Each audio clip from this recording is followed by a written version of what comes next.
Hello दोस्तों, healthy stocks channel में आप सभी का दिल से स्वागत है। Today I am going to discuss about the stock Federal Bank Limited. और जब हम किसी बैंकिंग सेक्टर के स्टॉक को एनालाइज करते हैं तो हमें P ratio, ROC, ROE, PG ratio etcetera के अलावा कुछ डिफरेंट पैरामीटर्स को एनालाइज करना होता है, जैसे कि capital adequacy ratio, net interest margin, NPA, Kasa ratio.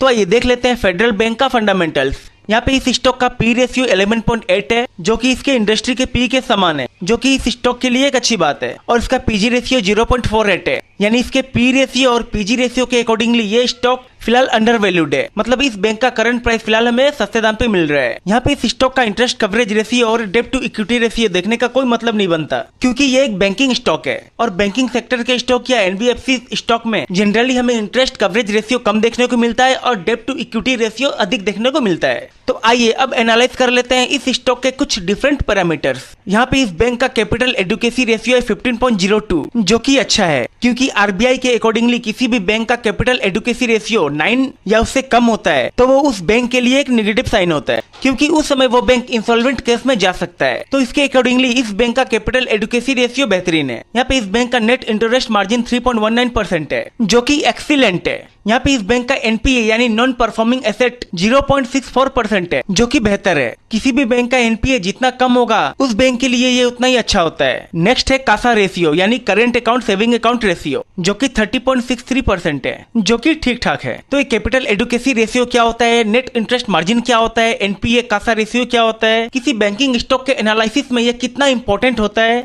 और इम्पोर्टेंट क्यों होता है, अगर डिटेल में जानना है then do comment in the comment box. I will make a detailed video over these parameters. So overall, we can say that the fundamentals of Federal Bank is very strong. Now let's analyze the financials of Federal Bank. तो यहाँ पे हम देख पा रहे हैं कि इस बैंक ने अपने रेवेन्यू और नेट प्रॉफिट में लास्ट क्वार्टर में एक अच्छा खासा उछाल किया है। अगर इस बैंक के हम एनुअल रिजल्ट की बात करें तो यहाँ पे भी इस बैंक ने अपने रेवेन्यू और अपने नेट प्रॉफिट में लास्ट एनुअल रिजल्ट में बहुत ही बेहतरीन परफॉर्मेंस दिया है। और ये बैंक एनुअली अपने रेवेन्यू और अपने नेट प्रॉफिट में कंटिन्यूअसली ग्रोथ करता हुआ चल रहा है। तो कोई भी स्टॉक जब एनुअली ग्रोथ करता हुआ चलता है तो ऐसे स्टॉक में इन्वेस्टमेंट करना हमारे लिए प्रॉफिटेबल होता है। अगर इस बैंक के हम शेयर होल्डिंग पैटर्न की बात करें तो यहाँ पे हम देख पा रहे हैं कि एफआई और डीआई का स्टेक लगभग 73% के आसपास है। तो किसी भी स्टॉक में जब एफआई और डीआई यानी क्वालिफाइड इन्वेस्टर का इन्वेस्टमेंट एक अच्छे खासे लेवल पर होता है तो ऐसे स्टॉक में हम इन्वेस्टमेंट करने का डिसीजन आराम से ले सकते हैं। खैर ये एकमात्र डिसाइडिंग फैक्टर नहीं है इसमें इन्वेस्टमेंट करने का। तो अभी तक जो हमने एनालाइज किया इसके बेसिस पे हम कह सकते हैं कि ये स्टॉक बहुत ही स्ट्रॉन्ग है। One of the most important parameters of any stock is the technicals of that stock. So let's analyse the technicals of federal bank.